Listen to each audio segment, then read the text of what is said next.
Só os verdadeiramente despertos vão entender essas palavras estoicas. Filosofia estoica na prática. O que você vai ouvir agora não é para qualquer um.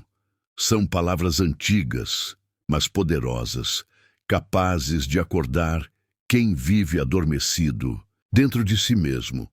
Se você sente que o mundo está em colapso, que perdeu o rumo, talvez seja porque você precisa escutar isso, e só os despertos vão entender o verdadeiro peso do que está por vir.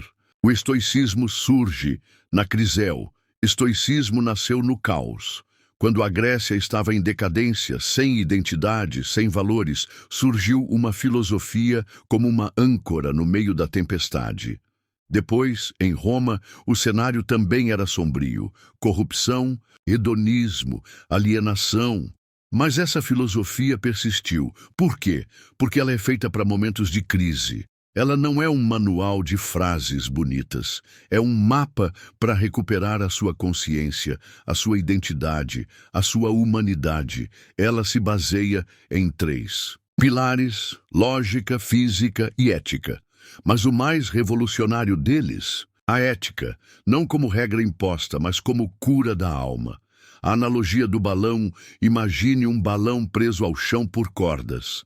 Dentro dele, pessoas discutem. O que são as nuvens? Espuma, algodão, fumaça, e ninguém sai do lugar. O estoico diria: corte as cordas, se eleve, sinta as nuvens com as próprias mãos. Em outras palavras, não fique preso às ilusões. Viva a realidade. Seja livre. Marco Aurélio. E a verdadeira ética, certa vez, perguntaram ao imperador Marco Aurélio: você é tão justo? Deve ser porque tem medo do que vem depois da morte, né? Ele respondeu: se houver algo depois da morte, eu quero merecer. Se não houver, então essa é a única vida que tenho e quero honrá-la. Essa é a essência. Ser ético não por medo de castigo, mas porque é o único caminho que nos honra como seres humanos. A máscara e a ilusão das redes. Vivemos hoje o que os estoicos já previam. Uma era de máscaras. Criamos versões irreais de nós mesmos no Instagram, no TikTok e o pior, começamos a acreditar nelas.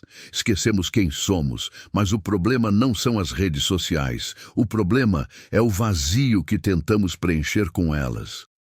Quem não quer encarar a própria vida vai fugir de qualquer jeito, com redes, sem redes, com séries, drogas, fofoca ou até sinal de fumaça.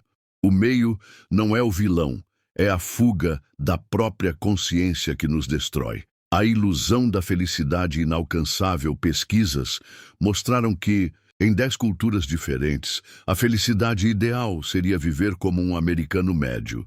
Mas aqui vai o choque de realidade. Não existe planeta suficiente para isso. Ou seja, nos venderam um sonho impossível. E a gente comprou. Vivemos correndo atrás de uma felicidade que nunca vai chegar, e por isso fugimos, escapamos, em vez de olhar para dentro e redefinir o que é felicidade de verdade. A novela e o sofá. Você já viu alguém chorar por uma personagem de novela como se fosse real? Isso mostra o quanto desligamos da nossa própria vida.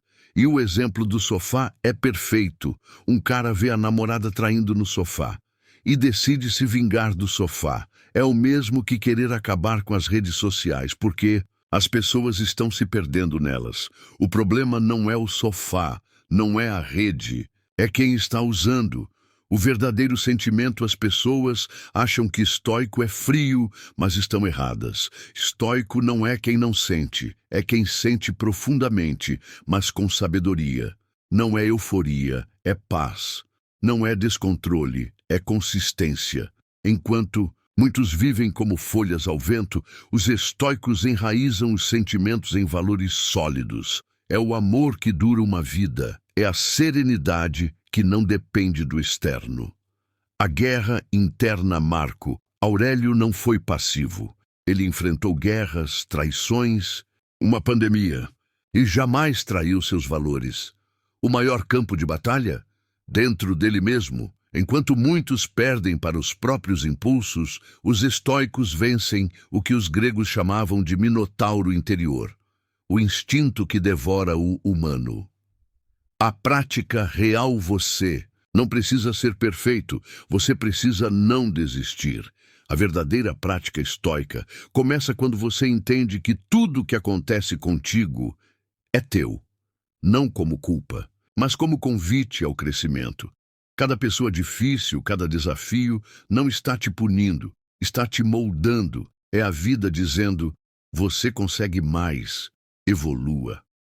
A maior vitória estoica não é contra o mundo, é contra o próprio descontrole. Só quem tem coragem de se encarar vai entender o que essas palavras significam de verdade. Se você chegou até aqui, você não é comum. Você é um buscador, e o estoicismo pode ser o caminho de volta para você mesmo. Se esse vídeo mexeu com algo dentro de você, então você tem uma missão. Compartilhe com alguém que precisa despertar. Se inscreve no canal, ativa o sino e comenta: eu escolho cortar as cordas.